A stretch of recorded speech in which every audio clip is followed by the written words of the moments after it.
my journey, I used to be clinically obese. I was type 2 diabetic. I suffered with chronic fatigue, depression, anxiety, arthritic pains, daily debilitating migraines that would make me blind, for which I was on 3 different medications for.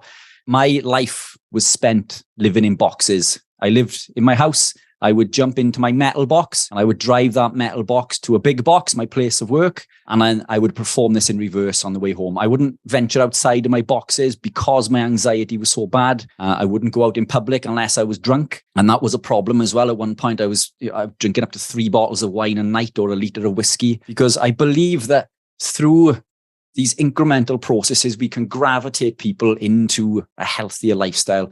But animal-based, for me, is the way to go.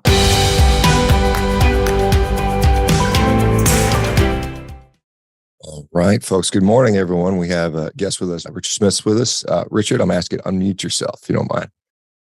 There we go. Unmuted. How are we doing, Shawn? You okay? I'm okay. I'm a little sore, but I've got a little black eyes. You guys can see that's from wrestling and jiu-jitsu the other day. But welcome. Glad to have you here. I know we had to reschedule, and I apologize for that. I think we had some computer technical problems last time, but hopefully we're, knock on wood, we're good at this time. So you are located, I'm guessing, somewhere away from here. I'm not sure. Where are you from? Where are you at right now? I'm UK. You're in the UK. Okay, perfect. UK. So yeah. I will be, I'll be in Europe in about a week. So anyway, let's get a little bit, I see Keto Pro and all that stuff behind you. So obviously we'll talk a little bit about that. So tell us who you are, if you don't mind. No problem at all. So first of all, super excited to be here. Yeah, I've been looking forward to this one for quite some time. But yeah, I think you and I had a quick chat during the PHC conference, wasn't it? That's when we first met. You were a speaker there, which was fantastic. Great to get you there. And obviously we had Anthony, who was coming in through the web. Bit of a shame that he couldn't make it, but it was a fantastic event. But yeah, my journey, I used to be clinically obese. I was type 2 diabetic. I suffered with chronic fatigue, depression, anxiety, arthritic pains, daily debilitating migraines that would make me blind, for which I was on 3 different medications for.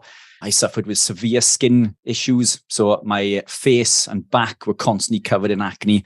And in my mid to late 20s, I could barely walk up a flight of stairs without stopping or being severely out of breath. And I was told by my doctor that it was a fact of life and it was a fact of getting older. Now, I was in my mid to late 20s and I refused to resign to that fact. In fact, it isn't a fact, but I was told that I was going to be on medication for the rest of my life. Now, I tried every diet and lifestyle that you can think of, from the food pyramid, the eat plate. Yes, I had days where I was off-piste and consumed foods that I know are not good for me and detrimental for my health, as many people do, but I was actively trying to be fit and healthy. I woke up in the morning, I was consuming my whole grains, I was avoiding my saturated fats, I was making sure I wasn't over-consuming on sodium, I wasn't eating too much red meat. I was doing everything that I was told to do, and I was ill. I was sick.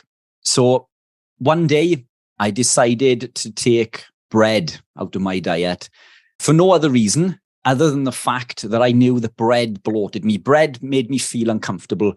So I thought to myself, if I can take away this bloat, then it would at least give the impression that I wasn't so overweight and make me feel better. And it did. I felt considerably better. Within 28 days, I lost 2 stone purely from cutting out bread. Now, I used to eat a lot of bread. I wasn't dieting. I wasn't actively restricting foods. I was just actively removing bread and anything that was coated with bread. I felt absolutely incredible. So a friend of mine that I hadn't seen for quite some time, so this is going back 10, 11 years ago, he said to me, "You must be in ketosis." And my instant reaction was, don't swear at me. I'd never heard of keto, ketosis, or the keto lifestyle.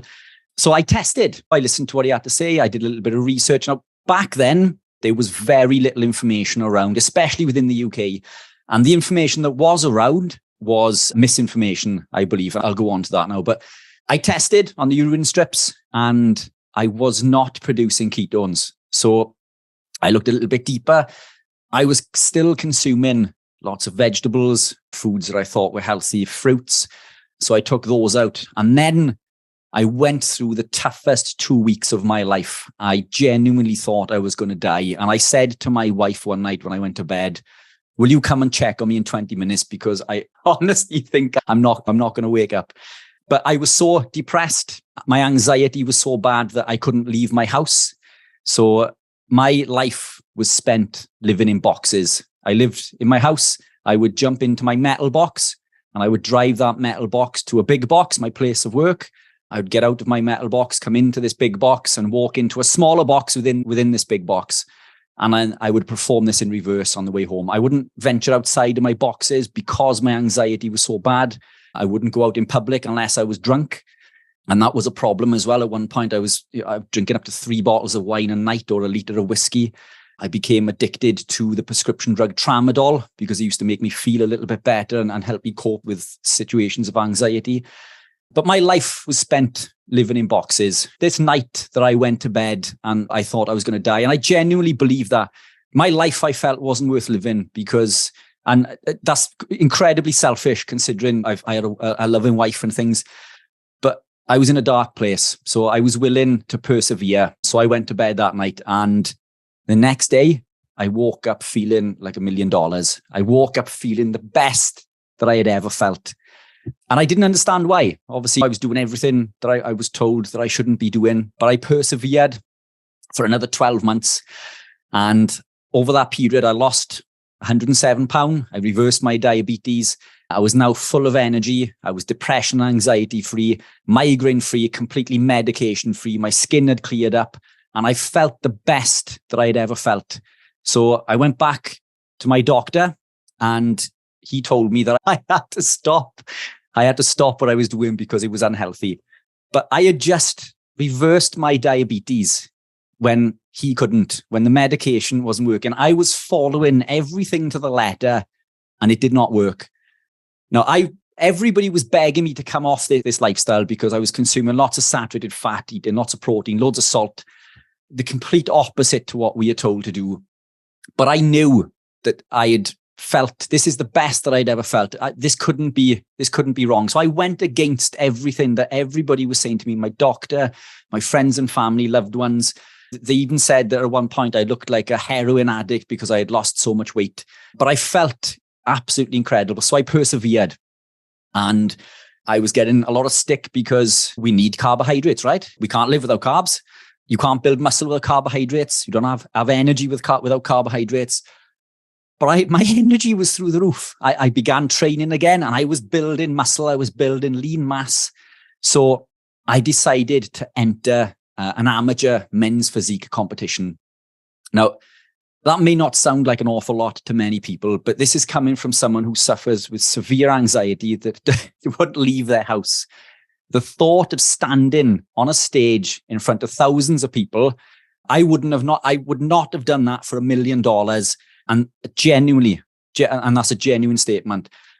But I felt like I had found a secret and I wanted to tell the world about my secret. And people look with their eyes. I know that's a silly saying, but if you look healthy, people believe that you are healthy. Now, bodybuilding isn't healthy when it comes to competing. But we'll go on to that. But I decided to compete.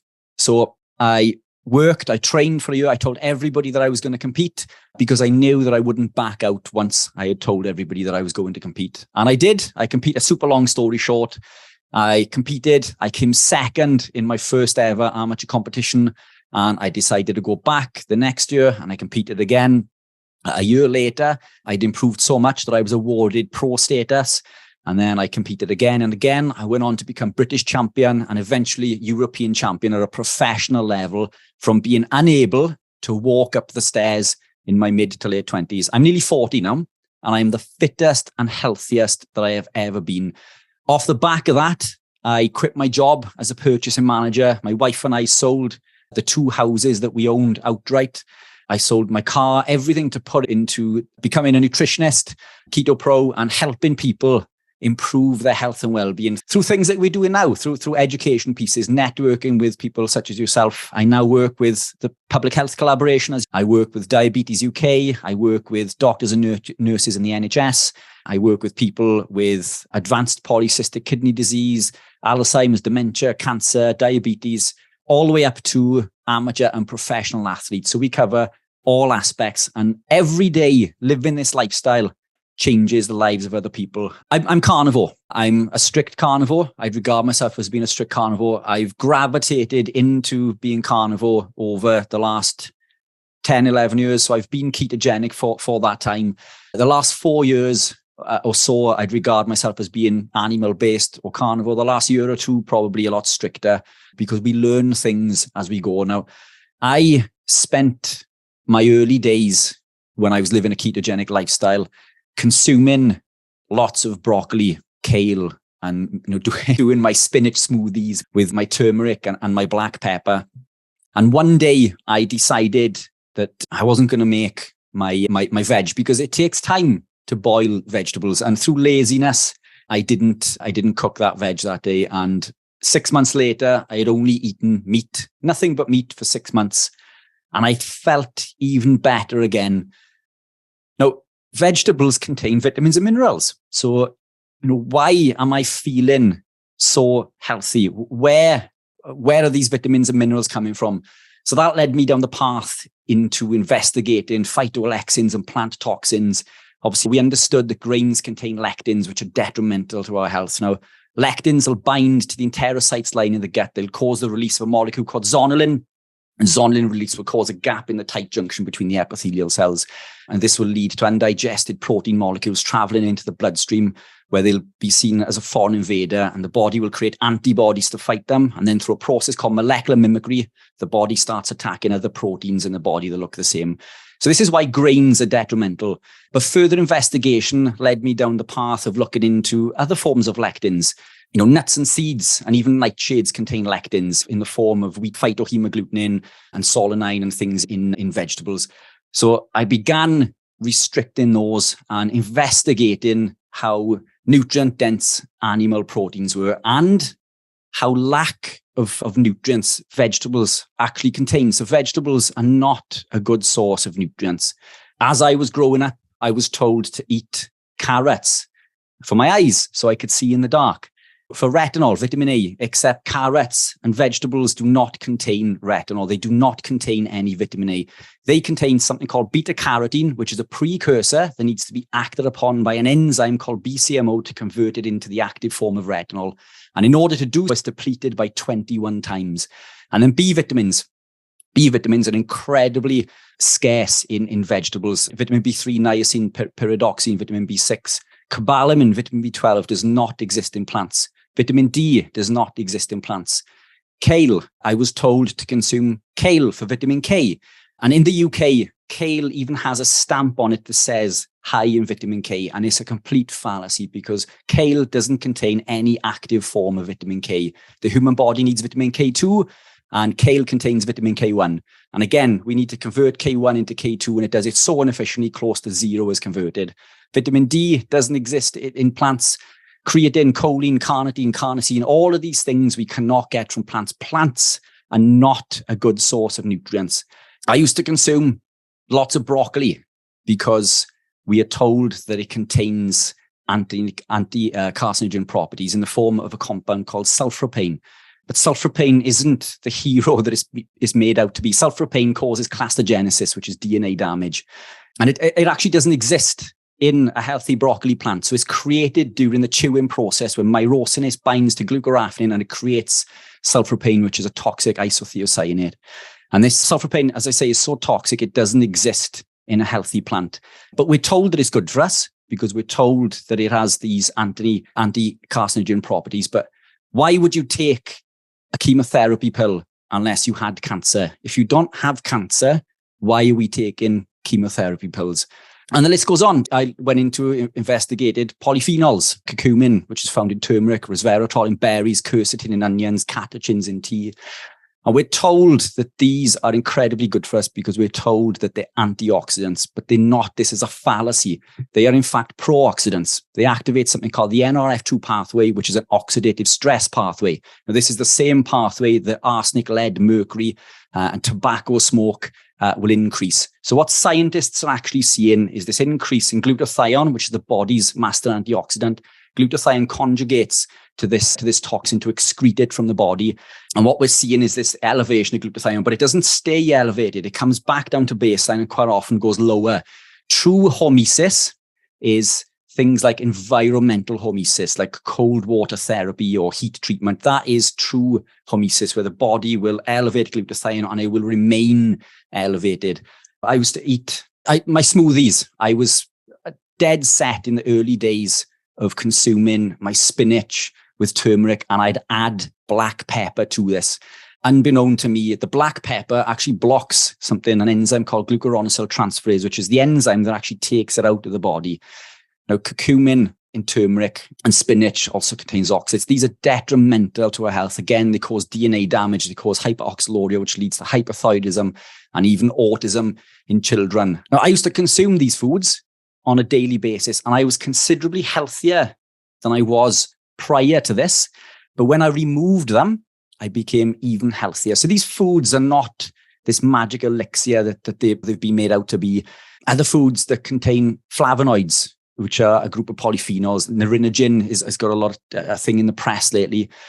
These are isoflavones. They are digestive inhibitors, which block the absorption of vitamin C, which causes a net reduction or a reduction in net protein utilization. It can cause infertility, low sperm count, because they are endocrine disruptors. They block thyroid peroxidase, which we need to make thyroid hormone by activating the 17B estradiol receptor. This increases estrogen, which leads to hypothyroidism in women, gynecomastia in men, and also increases inflammatory cytokines like interleukin 1, interleukin 6, tumor necrosis alpha. These foods that we are told to consume on a daily basis are absolutely detrimental to our health. So I took them out. And I have been living that way ever since. I live, a strict carnivore lifestyle. But that said, I support people I also understand that it's taken me this long to get to this point in my journey. Not everybody wants to live a lifestyle as strict as this. So I support basically anybody from lowering carbohydrate, going up towards dirty keto to standard keto, clean keto, animal-based carnivore, strict carnivore, because I believe that through these incremental processes, we can gravitate people into a healthier lifestyle. But animal-based, for me, is the way to go. I don't even consume milk. Even A2 milk contains casein, which still causes intestinal permeability. So I'd regard myself as being fairly strict, but it's taken me this long to get here. So that's my journey. Just throw that out there. Thanks, Richard. That's quite a bit. And I do remember you speaking at the UK as well. And I was quite impressed by that. So it's good to hear you relate that to this audience. Obviously a lot of information in there. And I've talked about these things over time as well. But there are obviously a lot of people that would disagree with you. A lot of people out there would say it's all nonsense. And these plant antitoxins are so minor. And people have been eating vegetables for thousands of years. And people in Asia eat lots of vegetables and they're healthy and live a long time. And so on and so forth. But there's some people that would just say that a carnivore diet or even a low carb ketogenic diet is unhealthy long-term. It is just bad for us. And no one should ever do that. And at best, it can be a short-term fix, but no one should make it a lifestyle. I've heard that over and over again. And yet I'm sitting here, ketogenic diet, low carb diet for well over a decade and carnivore for now over 7 years. And I'm saying, when's the bad stuff going to happen? And I've seen a lot of criticism around low carb is driving this hypercortisolism and it's bad for us. It's going to be bad hormonally. It's going to lead to muscle catabolism, and just we should need to avoid that. And I think you've discussed that before, but correct me if I'm wrong. But maybe you'd want to talk about what your perspective is on that particular criticism. But yeah, there was a recent podcast that came out with, I think it was on Dr. McCullough's website with Georgie Dinkoff. A client of mine sent this to me, and he was concerned that long-term ketosis would elevate cortisol to a chronic level. So I went through this, and I take these things incredibly serious because, yes, I live the lifestyle, but I'm in pursuit for optimal health and well-being. I'm in pursuit to improve my health and well-being to the point where I want to live to 120. Many people may laugh at that, but I think that is achievable. And I want to be the best athlete that I can be. But first and foremost, I want to be the healthiest that I can be. So I take these criticisms incredibly serious. So I went through that report with a fine-tooth comb, and then I spoke with Dr. Chafee. Dr. Chafee and I then recorded a podcast, which we both released about 4 days ago. I think it's 3 days. Let me check the other screen there. 4 days ago. And it was our response basically in regards to this. So we put all the information together and we went through the points one by one. And I felt that we ripped these points apart comfortably, because we referenced these studies which show that cortisol isn't elevated with long-term ketogenic, like low carb type lifestyles. And what Georgie was saying is that during his experience with keto, that his cortisol was elevated. There's a number of reasons for this. If you follow a standard ketogenic lifestyle, you could be consuming foods that are going to do this, particularly coffee. Coffee will have an effect on the adrenals, and that can increase cortisol. When people begin the lifestyle, they may begin training, so they're elevating cortisol. And testing the cortisol itself, it's difficult to test cortisol to a degree where it's consistent, because most cortisol is done through saliva tests, and we would have to do this several times throughout the day. But when we went through the data bit by bit, we broke this down all the way right through this report. And when we think about this lifestyle, we've been living this lifestyle since the dawn of time. So if we were to put man's entire existence into a 365-day calendar, we've been ketogenic for 364. 2 minutes ago, you referenced being ketogenic for X amount of time, and then carnivore for X amount of time. Even being carnivore, you're in the metabolic state of ketosis. This is just another subsection of being ketogenic. It's all living in a ketogenic state, the metabolic state of ketosis. How can something that we are born in, we come into this world in a ketogenic state? This is the way that we've evolved our entire existence. It just doesn't make any sense whatsoever that we're not designed to live in this metabolic state and eat the foods that we are designed to eat. So that's a fantastic podcast. If you guys wanted to watch that, it's over 2 hours. How long is it? Yeah, 2 hours and 10 minutes long. So it's one hell of a podcast. I think, as you can tell, I like to go on and talk quite a lot. And I know Dr. Chafee does also. So yeah, and that was with editing as well. So that's a fantastic podcast to check out there. Let's just touch some of the highlight points of this so people that are watching this podcast can hear it as well. And one of the things is that by chronically lowering your glucose, which often happens, particularly people that have elevated glucose on a carnivore diet, it's going to stimulate the release of cortisol. What do you say to that?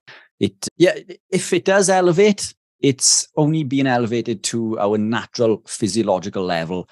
So I believe that initially, when we begin a ketogenic journey, for example, we will become inefficient at producing ketones. So we'll be wasting ketones in the form of acetoacetate and acetone. And this is what's picked up on the breath monitors and the urine strips that we put out.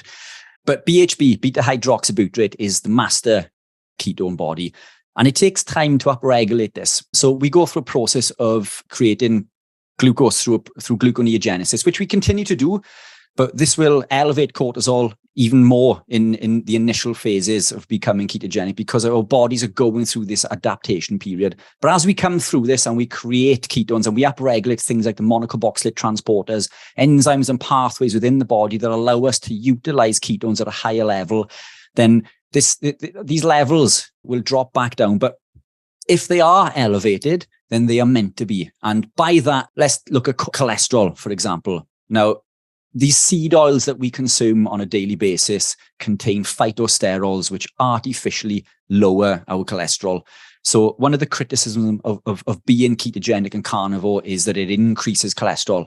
Fantastic. As we know, cholesterol is essential for life. It's essential for cell formation, cell communication, nutrient absorption, nutrient transportation, the production of hormones, and it's essential for healing. We know that cholesterol is good for us, but to the general public, it's been demonized over the years since the 1950s.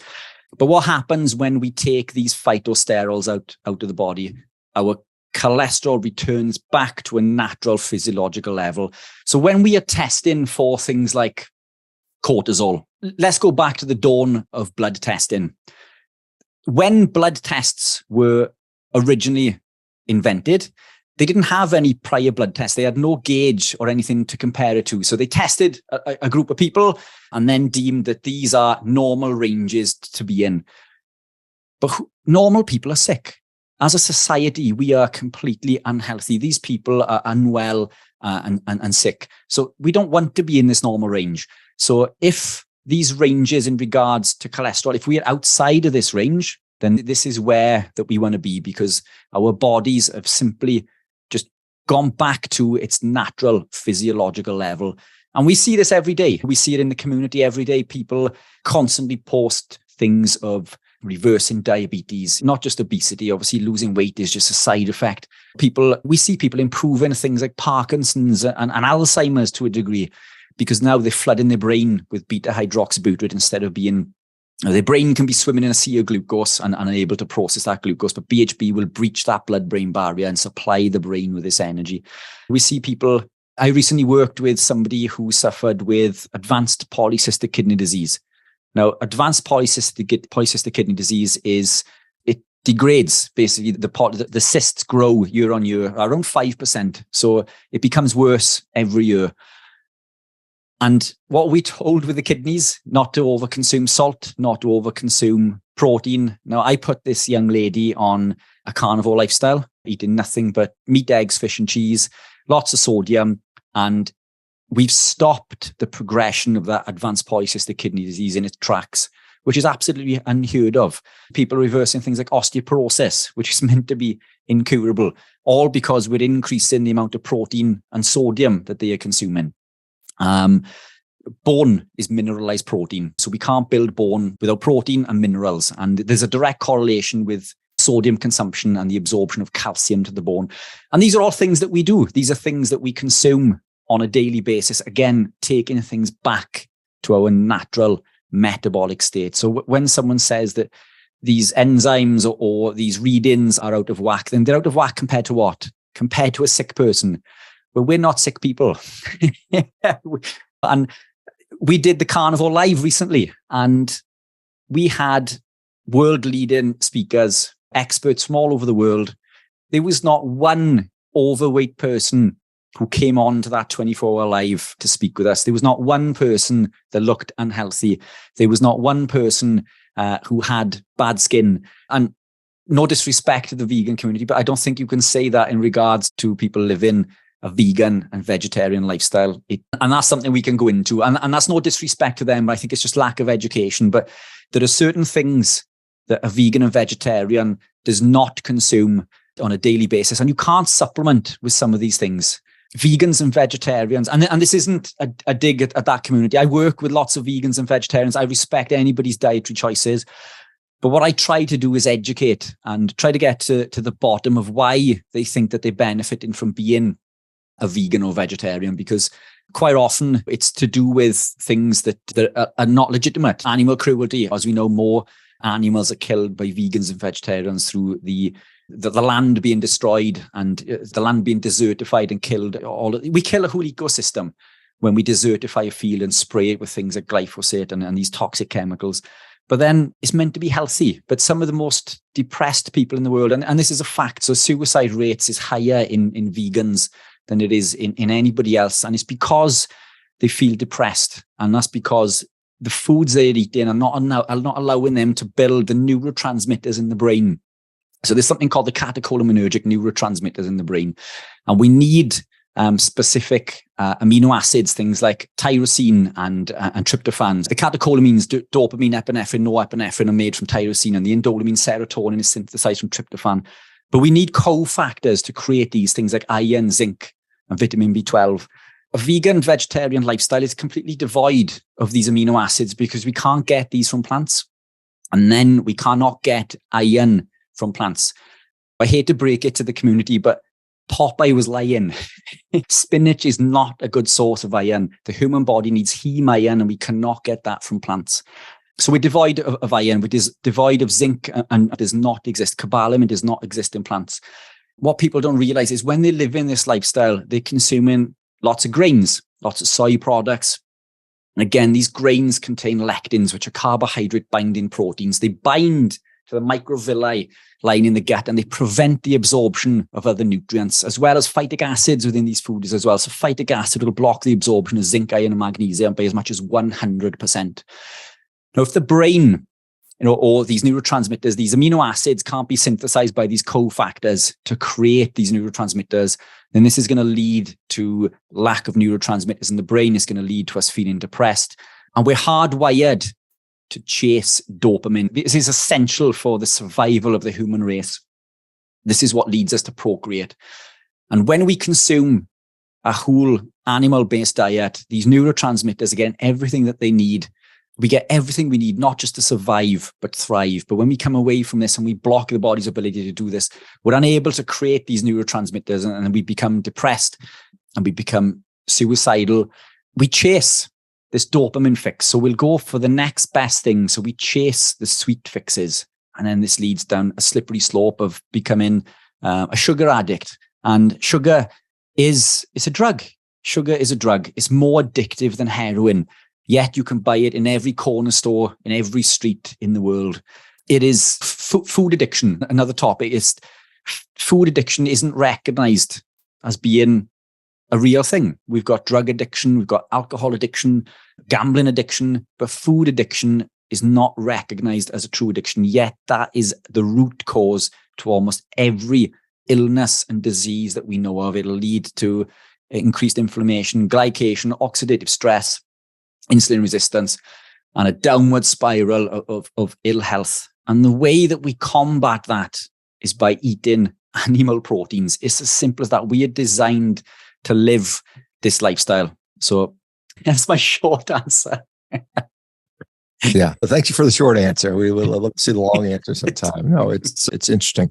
Let me just go back to your personal thing, because what always almost amazes me is you go to a physician with all this improvement, clearly you're healthier, and they say, stop, you're doing the wrong thing, you're hurting yourself. And do they prefer you when you were sick and medicated or needing medications? And what drove you to start working with the collaboration, the public health collaboration? Was that part of that frustration, or what are your thoughts on the way physicians are? Look, I think there are, one of the things that I've noticed within the community is that doctors or medical professionals will get a bad rap generally. Obviously, the enlightened ones, such as yourself, are spreading the good word, but they'll get a bad rap. But look, it isn't their fault. It's what they are taught. It's what they are trained. They are trained by the pharmaceutical company. So when you go to the doctor, has your best interest at heart. They are trying to help you. In the UK, I know there's a financial gain in the US and you pay for the healthcare out there. We're lucky enough to have the NHS in the UK, and doctors are well paid. But if you go to the GP, your general practitioner, they are there to help you. They are there to make you healthier and better and fitter. But they are trained in medication. So if you go in with a headache, they'll give you a headache pill. If you go in with an ache and pain, they'll give you a painkiller. If you're depressed, they'll give you an antidepressant. So this is looking at the problem, but not the root cause. And the issue with this is we'll take that medication and then we'll have a side effect. So now we're on another medication and then another. And before we know it, we're taking medication to combat a side effect after side effect. And it leads to this downward spiral of ill health. But that's how they're trained. They are trained in the food pyramid, and they're trained to understand that grains, whole grains are good for us. Vegetables are incredibly healthy. So it's not their fault. Now, the public health collaboration, doctors such as yourself, Dr. David Unwin, Jen Unwin, they've come out of the woodwork and they've realized that these animal products are the way forward. Particularly, so David Unwin has come from a carbohydrate background in the treatment of type 2 diabetes and saved hundreds and hundreds of thousands of pounds in his practice every year alone, purely through adopting a low-carb ketogenic lifestyle, explaining to people that there is another way. He basically offers this the medication option, which has side effects, or we can change what you're eating and lead you down this path of improved health. And most people, when they're given that option, decide to take that. But Dr. Unwin, the Unwins between them have off their own back, have educated themselves. And this education isn't available to most doctors. So it takes that enlightened doctor, if you will, somebody who has seen the light, somebody who has seen or looked outside the box and realized that there is a better way. So I didn't know who the public health collaboration were until incredibly recently. It was last year, in fact. So I do a lot of public speaking events for free. I hold classes in the shop that we've got on the high street for free, which we call Fat Club. So it's trying to overcome this fear of fat. And what we do is we educate people through an incremental process. But I don't start with carbohydrate. I look for the biggest offender, which is the grains. So I explain to people about the damage and impacts of these lectins. explain what they do into the body, and explain that this isn't a diet. This is a lifestyle. You don't have to restrict. Just basically understand that these carbohydrate binding proteins are they're the root cause of almost all of your issues. And they cause insulin resistance at around about 6% higher than excess carbohydrates do. Sorry, that's the seed oils, which is week 2. But lectins, intestinal permeability. Week 2 is the seed oils, which will lead to insulin resistance at a higher rate of around 6%. So the seed oils and the lectins, the grains, is where you're going to get the biggest bang for your buck. So this is what I teach week 1 and 2. I don't even mention carbohydrate restriction or protein until I think week 3 is the importance of sodium and salts. Week 4 is then carbohydrates, and week 5 comes on to animal proteins. And it's through this incremental process that people will gravitate into the lifestyle. We recommend alternatives, and we explain about the nutrients that are found within animal proteins, from every vitamin and mineral from A down to zinc. And it's through this gravitational process they adopt a lifestyle, and they may decide to live low carb, they may become ketogenic, they may become carnivore. But I was doing this within the shop for free for quite some number of years. And a fellow ambassador found out, the local ambassador within my area found out, and he came in to speak to me. And he said basically that he was an ambassador for the Public Health Collaboration. Have you heard of them? And I hadn't. I had never heard of the Public Health Collaboration. And he explained to me, and I thought, there's an organization out there who are pushing everything that I've been pushing for the last 8 or 9 years at the time. So I spoke with Sam. Sam is the founder of the Public Health Collaboration. We had a call, I explained what I was doing, and he said, great, it'd be great to have you on board. And that's where I began working with the Public Health Collaboration and spreading the word on a wider basis.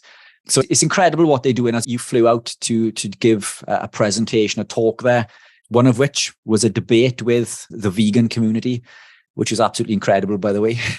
I thought that was fantastic.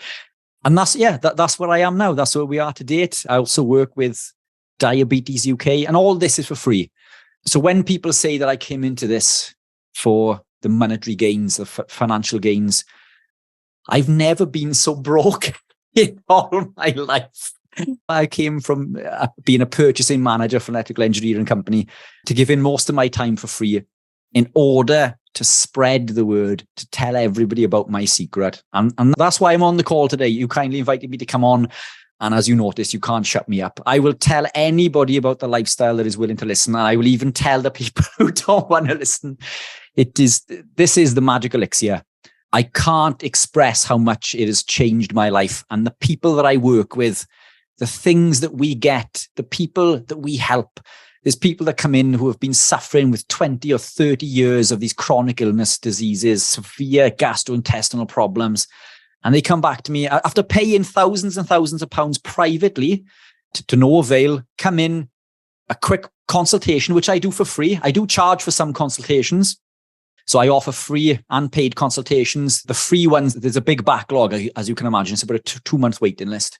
So I do charge for some. I have to make a living as well. But this one was a free one. This gentleman that came to see me, and he came in 2 weeks after and said, you have changed my life. And he spreads it from the rooftops every day. This person suffered with severe gastrointestinal problems to the point where he couldn't leave civilization.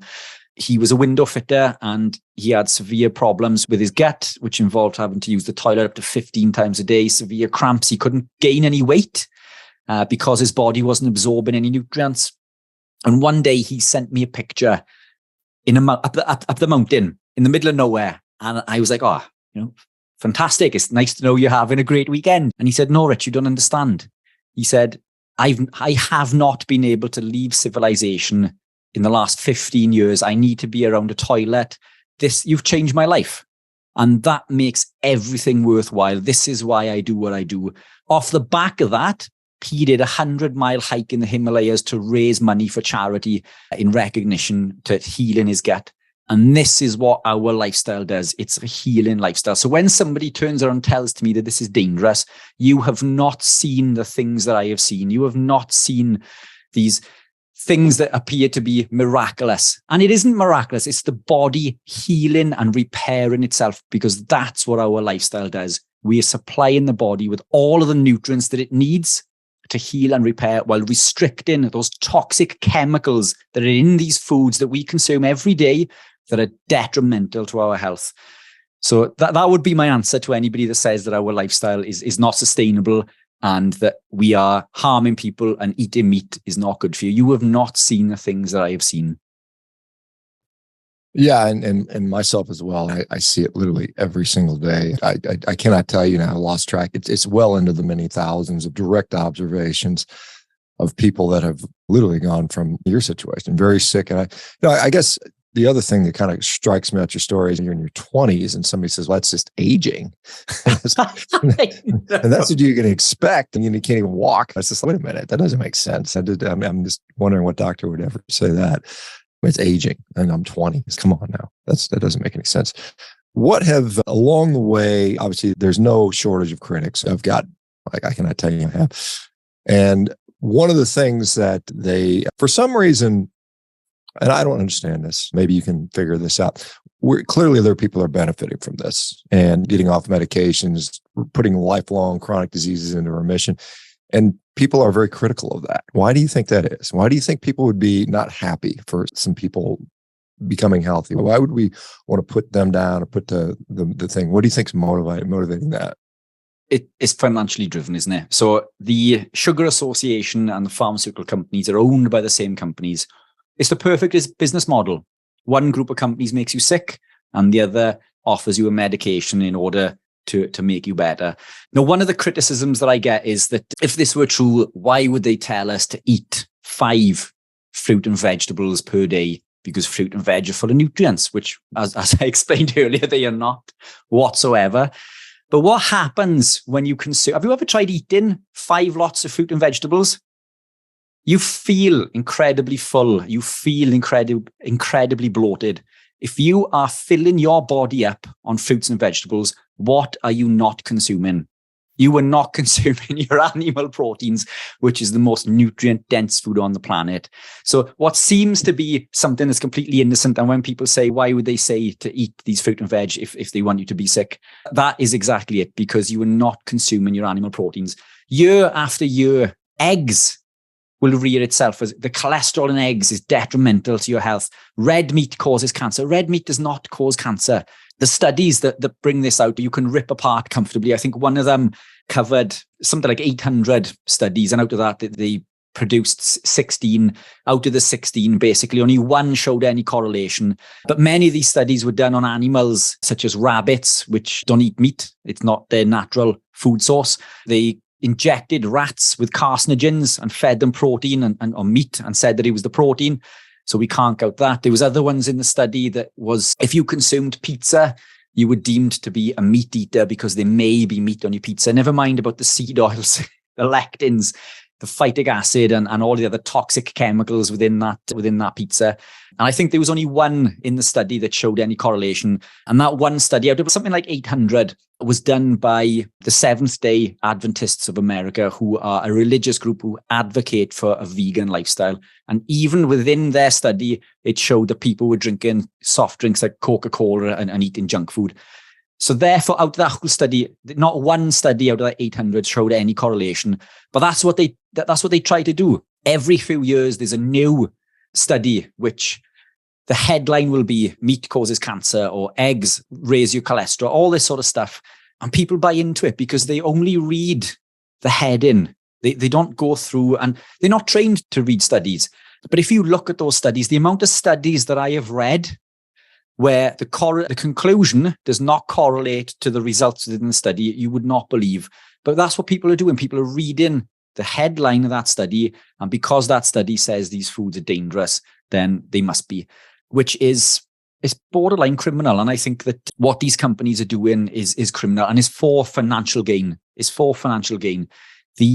cholesterol, the statin companies, statins block something called the mevalonate pathway, which is one step before we produce coenzyme Q10. We need coenzyme Q10 to produce DNA, as well as other things. We can't live without DNA. So these statins are blocking our body's ability to create DNA. Where in the world would that possibly be a good thing? Yet over 50 in the UK now, you are happily and readily supplied with statins. These things can cause detrimental impacts. And I'm not medically trained, so I can't give that advice out to anybody as advice. But what I will do is show them the studies. I'll show them the research that I have done. And as sad as this sounds, I don't watch an awful lot of TV. I'll be honest, I could not tell you what is going on in the world today, because what I've become to believe is that if it's in the news, then generally the opposite is true. But I can't be bogged down with it. So I don't watch the news. I don't watch TV. I spend most of my evenings studying clinical trials and looking at research papers, as sad as that sounds. But I need to do this in order to have the evidence to back up everything that we say on a daily basis, because these people are out there, the haters are out there, they are constantly throwing, these things in our face. And you were a prime example. So look at this conversation that we had with the vegans in the public health collaboration talk. Yourself and Dr. Chafee brought statistics, research papers, clinical trials, and no disrespect to the speaker there, but it was all to do with, this is my experience. I took these things out and I put these foods in and I've become better. I've noticed time. But where's your research? Yes, you may have become better, but you've taken out milk. Milk causes also, the casein in milk causes intestinal permeability. You remove that casein, you're going to become healthier and fitter. It's not because you're eating more broccoli. It's not because you're eating spinach and kale, which is high in these oxalates and these compounds which are causing detrimental impacts to your health. You're fitter and healthier in spite of, not because of. It's because of the other things that you're taking out, not because you're consuming the spinach, broccoli, and whatever else. So yeah, I think heavily financially driven, unfortunately, which is criminal. I recently presented to the local council in order to change foods in schools. My local school, I have not heard back from them since. And I didn't push carnivore or keto.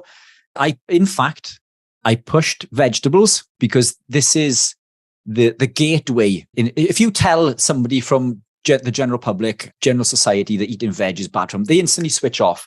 So instead, I approached through explaining about the detrimental impacts of the lectins and the vegetable and seed oils, which are high in an oxidized omega-6 called linoleic acid, causes insulin resistance, leads to type 2 diabetes, oxidative stress, all sorts of detrimental things within the human body. Now, when they understand that these lectins and these seed oils are causing these issues, what is there left to eat? Instead of eating, and what's in grain? There's nothing of any nutritional value in there. It's pure sugar. It's almost 80% sugar. All carbohydrates break down into sugar. And this is the common tearaway, or where things get distorted, because we see things, we see carbs and sugars as two different things. All carbs, sugar eventually. So what I explained to the council was that the foods that you're supplying them on a daily basis, this bread, this toast for breakfast club, and these pastas and things, and then the pizzas are detrimental to your health. Why don't you supply some meats, some chicken, some fish with some broccoli and kale? Because we know about the detrimental impacts, but it's got to be gradual. So I presented this. I didn't come from a keto, low carb, or carnivore background. This was from a nutritionist background. I have not heard anything back since, which is really disconcerting, because it is, the children are our future. And if we can't save them now, then we're in trouble. My little girl is 8 years old, and she knows more about nutrition than most doctors. We've recorded a video actually 2 years ago, which I've just republished again on my YouTube channel. And it's her 7 simple steps to keto. And it goes, and the words that she comes out with are absolutely incredible. But it is so simple to eat clean and healthy. But unfortunately, money talks. And that's why I think things are being distorted. Yeah. Thank you for that. And I know, unfortunately, I'm running out of time on this one. We only got a couple minutes left. And so before I get you into another topic, which I think we'll run over on, thanks for being here. Appreciate what you're doing. Thanks for, like I said, it's one of those things where not only can you explain things and you've got a wealth of knowledge, but you're also, like I try to be, an example. I live by what I do, and I live by what I say. And the results are, I think, reasonably self-evident for people that want to see. There's always people that are critical and say, if you were eating more rice, you'd be bigger and stronger. Or if you're vegan, you'd be more virtuous or something like that. But it's nonsense. Where can people find out more about you? Share your social media, if people wanted to book a free consult or paid consults, where do they go for that? Brilliant. Thank you. So on Instagram, I'm keto_pro. The website is theketopro.com. I'm available on Facebook as Richard Anthony Smith. I'm also on Instagram as Richard_Anthony_Smith. And through Facebook and Instagram, there's a link to my LinkedIn, which will take you to my YouTube channel, which is Keto Pro. Lots of educational pieces on there. We've been on some really good podcasts lately, super informative. And there's links on there to the public health collaboration. So if that's something you guys, the listeners, are interested in, check out the public health collaboration. But everything can be found through that LinkedIn. I think Instagram is probably the best form to go to in order to follow, to stay up to date. But I'm available on there for consultations, messages. I am slow at replying to messages. I do get a lot of messages, but I do reply eventually, I promise. But yeah, that is me. Richard, thank you very much. Have a wonderful evening, and I'm sure we'll cross our paths again sometime. I'm sure I'll be over in the UK at some point in the near future. Maybe you come here. So anyway, for the rest of the folks, thank you very much. You guys have a great start of your week, and we'll see everybody back tomorrow. Thanks, Richard. Bye-bye now.